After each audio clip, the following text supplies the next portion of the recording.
This is INFINIX Zero 30, and today I'll show how you can screen record on this device.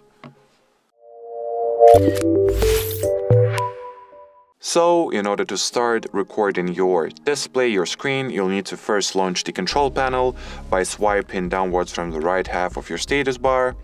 Here find the camera, or just find the video camera icon. Tap at the shortcut to enable this little thing here.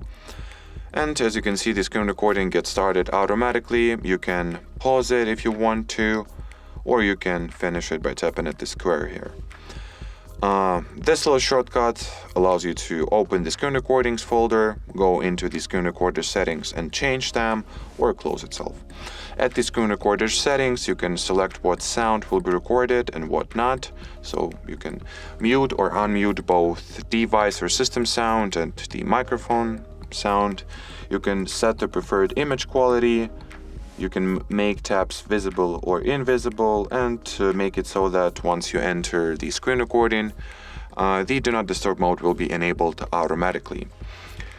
So I guess that'll be it for this video, guys. Thanks for watching, and bye-bye.